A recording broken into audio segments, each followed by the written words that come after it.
When I grow up, I want to be a teacher. My name is Habimana Emma. When I grow up, I want to be a policeman. I want to become a lawyer because they get more money. Even after them dying, they continue paying them. They don't regard themselves as different from other children. They are sure they can do and achieve everything like their other peers without disability. They have big dreams, but they can only realize these dreams when they are supported, when the environment is made conducive for their education.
Tricia Apili was born with a disability, and she has never stood up nor walked for the 14 years she has lived, and she has no hope of standing up or walking in all her lifetime. She uses a wheelchair where the environment can allow, but resorts to crawling where the wheelchair cannot pass. Yes, the legs are weak, but the brain, the zeal and the determination are as good as for any other children. She started schooling in Mifumi Primary School in Tororo District, thanks to her mother, a professional teacher. She was working at the school and carried her daughter on her back to and from school for 4 years, a distance of 5 miles.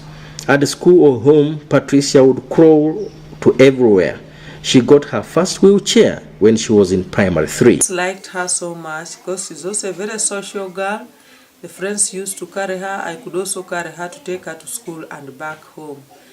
Now, after nursery, I managed to secure a wheelchair for her. I started pushing her to school on that wheelchair. Sometimes the friends could push her, and sometimes because the friends also liked her very much, she could come off the wheelchair. They say, now we are going to push it without her, and they carry her in turns on their back from school to home, although the wheelchair was there. Everybody liked her at school as long as her mother was working there. But when she moved on to another school, the anger was turned to her daughter. Then that headmaster had some problems with my mother. Now when they chased my mother, even me started hating me. That's when I changed the school. When I had a bit of problems with my administrator, I got a transfer and I left her there. Then when I was away, she was mistreated. She told me the head teacher could chase her to go away and follow me. Then now I had to remove her from the school. Her mother moved to several other schools, but they rejected her daughter because of her disability. Finally, she found Prime View Education Center, where they accepted her. She did her primary living examinations here and passed with a first grade, scoring 10 aggregates. The school and family were full of joy because of Patricia's great performance.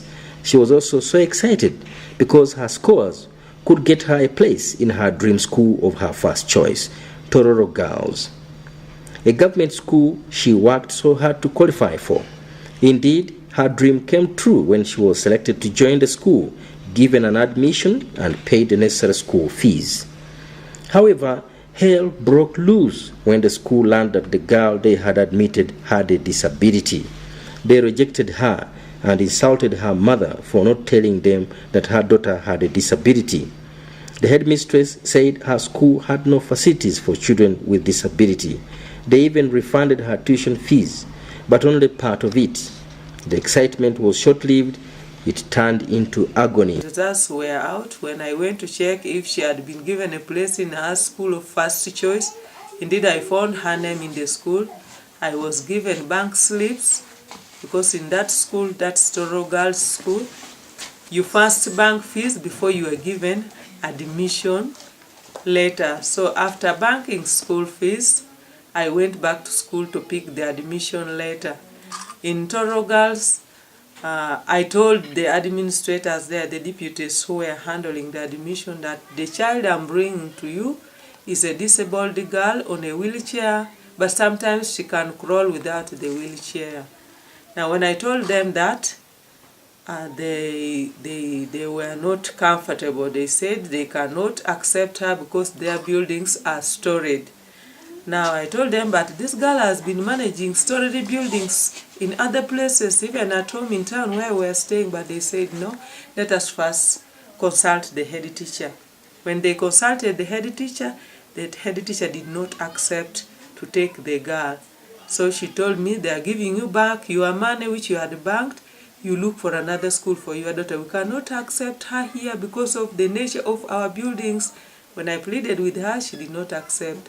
So they gave me part of the money. Patricia's family sought for the intervention of the district education officer and the local government administration, but with little success. Because she was sure of her performance, she put Toro Girls as her first choice. Reported the matter to other relevant offices. I went to district rehabilitation officer's office, Moisa's office. I explained to him the situation. We went to, as far as Chairman LOC5's office. The DO was invited. We had a meeting and we went as a team, Toro Girls. But still the headmistress insisted and said she could not accommodate this girl. That's why I ended up having this girl in this very current school. Performance, I expected this girl to would have performed better if she was in Toro Girls. They advised the family to take her to the school of her second choice, Mbale College, which is located several kilometers away. But Patricia only insisted on joining Toro Girls School. Nevertheless, she was also rejected in Mbale College, saying she went too late after the school had closed admissions. With all their options almost exhausted, the family resorted to seeking admission in a private school.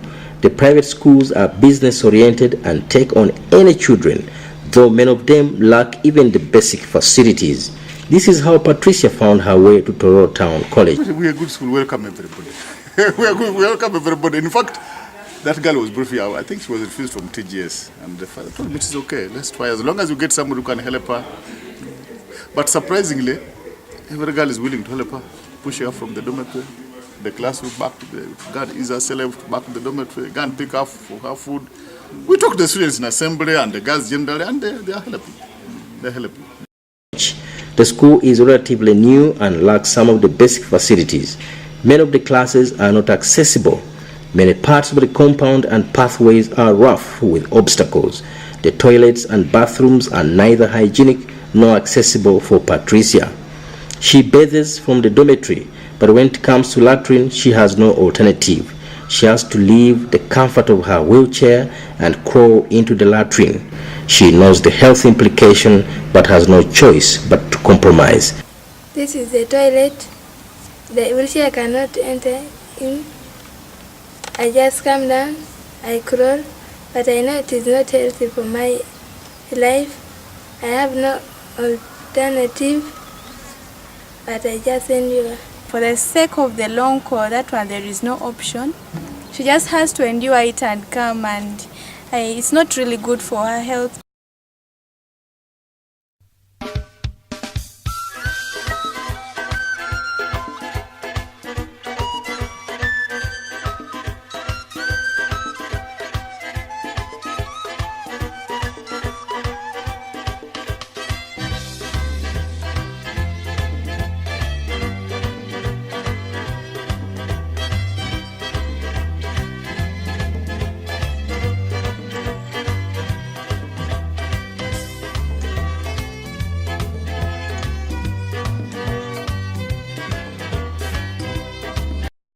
Patricia, we can help her like in bathing. There's no way we can bring her to these bathrooms. They are real dirty for her health. And what we do is we get her a basin. She comes with it from home. Then we get our own buckets. We pour for her water. She bathes in the dormitory. As in my high school life. And I like her because despite her condition, she's someone with self-esteem. She doesn't fear like other things like people. She doesn't fear whether she's stigmatized, but she stands out and she supports herself. And I like her because she's over herself and she doesn't deceive when she's not herself. She makes us laugh and we joke a bit. Always joke. We make jokes in the dormitory here. In spite of these challenges, Patricia is excelling at school. Academically, she's not bad. Class is among the very active members because given her nature, she sits in the front closer. So in class, because of that being close to the teacher, there is no room for her to disturb because always. She's a very bright girl in class. Always we run to her where we see we have problems. She helps us in difficult subjects and I believe she will make it. Like she really does well in especially the science subjects, which bulls most of us, despite us being able. But for her, she helps us, especially me. I'm very weak in math, and I always run to her as my friend. Her dream is to become a lawyer. I want to become a lawyer because they get more money. Even after them dying, they continue paying them.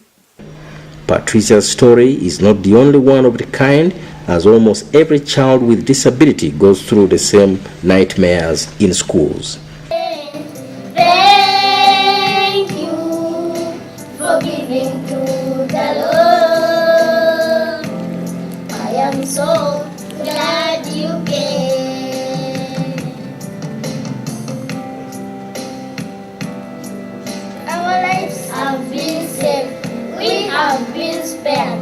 Before you gave, Papa and Mama almost gave up hope. And they saw us struggling with pain. Your giving us stopped our pain.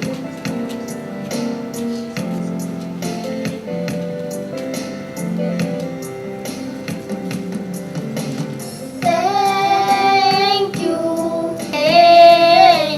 Thank you for giving to the Lord. I am so. Most school buildings in Uganda are built without considering children with disability. They are built with steps without alternative ramp. The compounds are rough and uneven, making them impassable for children using wheelchairs, clutches, walking sticks, or those who limp. The Ugandan Action on Physical Disability is leading an advocacy campaign to increase school enrollment of children with disability. The organization spearheaded the production of the National Accessibility Standards, the guidelines that should be followed by architects, engineers, and landlords to design and construct buildings that can be used by all people. In 2010, the State Minister for Disability and the Elderly commissioned the Uganda National Accessibility Audit Team in Kayunga District. Persons with disability have held a couple of accessibility sensitization and lobby meetings with the district officials, landlords, engineers, and architects, but there is little outcome so far. We have been auditing accessibility in schools of Kayunga District. What we have found is that all of the contractors that were given to do the work have put some provisions for accessibility, but the provisions are not on standard. The way they make things are not measured like we need them to be. And when you look at the pit latrines, they have just made them, but they are not accessible to children with disabilities. And this has led to dropouts of children from school.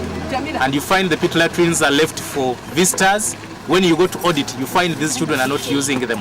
And most of the classes, only SFG classes, that's where they had put a provision of a ramp, which ramp doesn't have even the holds where somebody can hold him or herself when pushing a wheelchair.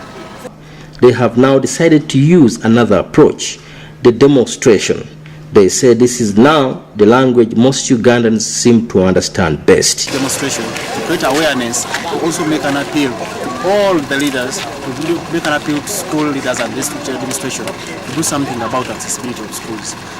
Those people have tried to do something about it, but unfortunately, the provisions which are put in schools and on buildings are not measuring any standards. So they are not serving the purpose. So for this reason, we have done this demonstration to create that awareness. The government has enacted legislations, policies and regulations requiring public places to be accessible and has tried to make public schools accessible. For example, any school structure built using the school facilitation grant from the government is supposed to build a ramp, and each pit latrine is also supposed to have a special stance specifically designed for children with disability. However, some contractors adamantly disregard the guidelines and don't construct ramps and special pit latrines. Those who construct them don't follow ideal standards, as the government does not provide minimum universal standards. The government is doing very little to implement the legislations. Even many of the government schools and buildings are grossly inaccessible. 12-year-old beautiful Kamukama is in primary 5. She was born with spina bifida. Her nerves are not working well, and she cannot be able to know whether she needs to go to toilet or to urinate. She soils herself if not kept well. She uses a catheter to draw out urine out of her bladder. A catheter is a tube she inserts in the bladder through her vagina for urine to come out. She needs to do this every after 2 hours in a very clean and spacious room which is hardly available at school. Because of her condition, she has been turned away from the several schools. I am Kamukama Beautiful, 12 years old in primary 5. I'm glad that I am able to go to school. I was born with spina bifida, and because of nerve damage, I have a problem of controlling urine and difficult with walking. At school, I need a separate room or a very clean accessible toilet where I can use a catheter to remove urine so that I can be clean in the society and at school.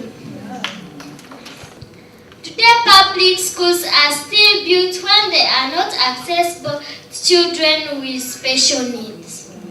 Every day, I walk with difficult to a private school for over 5 kilometers because I was not accepted to study in the nearby public schools. The government of Uganda advocates for inclusive education as compared to special education. However, in reality, inclusive education remains very good on papers but not practiced in our areas.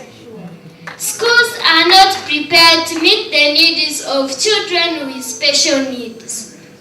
This can only be possible when the school is accessible for me and I can fit with other people in the school. Teachers should also accept us children with spina bifida who have big heads, difficult with walking and controlling urine. They should know that we are not stupid, but we can learn and even perform better than other children in class. Most of the children with challenges like me are not allowed in schools by head school teachers about our parents have been empowered through trainings towards us. Practical by adjusting the school facilities to meet the needs of all children, including us.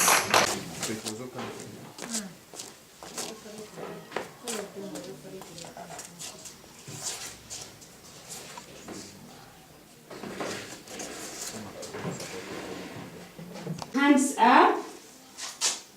Yes, Nasong. Very good. Can you clap for Dijan? She said she knows triangle. Who can come and draw for me triangle on the blackboard? Come and draw for me triangle.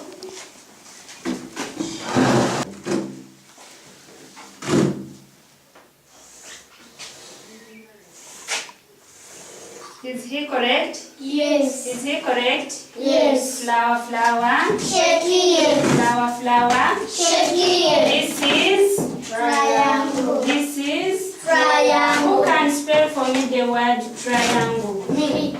Yes, Emma. T-R-I. T-R-I. Yes. A-N. A-N. G-L-E. G-L-E.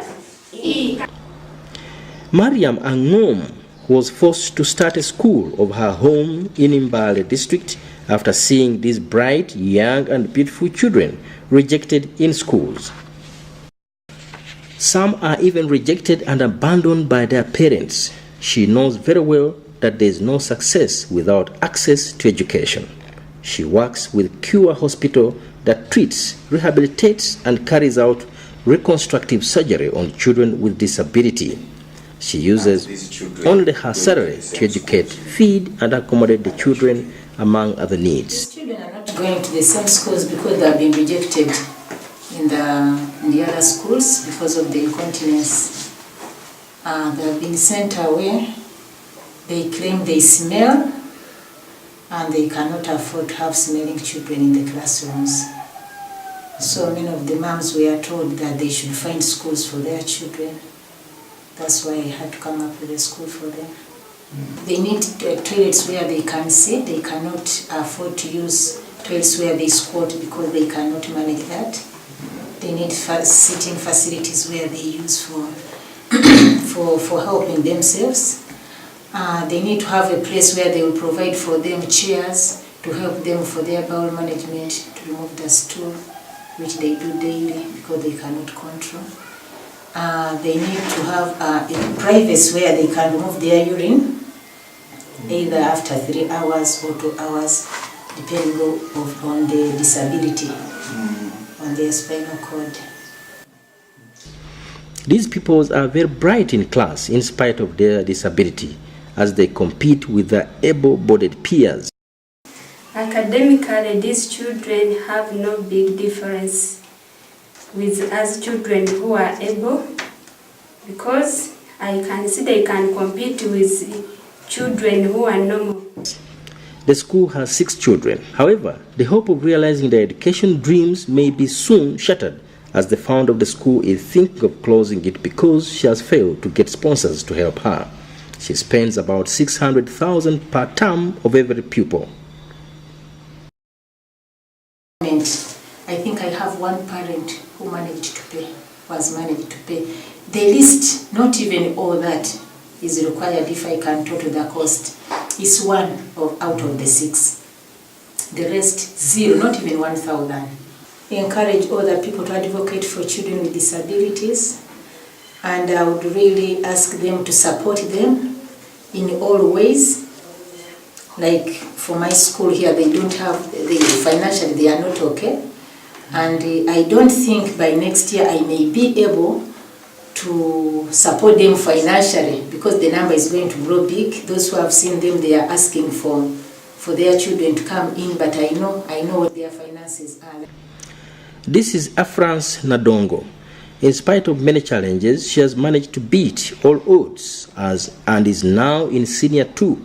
Students stare at her and ask her many questions while others feel pity for her.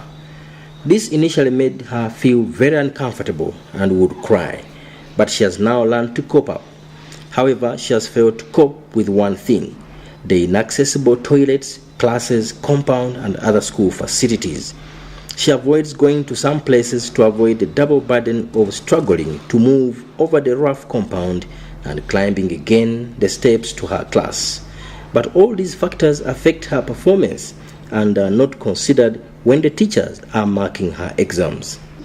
Tired of this situation, Afrance led fellow children with disability and submitted a petition to Parliament asking the MPs to make sure that the schools and life are made easy and affordable for children with disability. The responsibility lies with our leaders to ensure that all schools have facilities that promote our learning. Yes, the children have hope. They have big dreams. However, they need to be supported by everybody to realize their dreams. These children who sang today, who made this statement today, want to live their dreams. How can we have in place institutions, laws, policies, and budget supports that support them to reach their dream? Hope in the face of all difficulties, they still have hope. But hope alone will not help. Yes, my God is able. I'm a believer. A country cannot hope for the future. A country must plan for the future.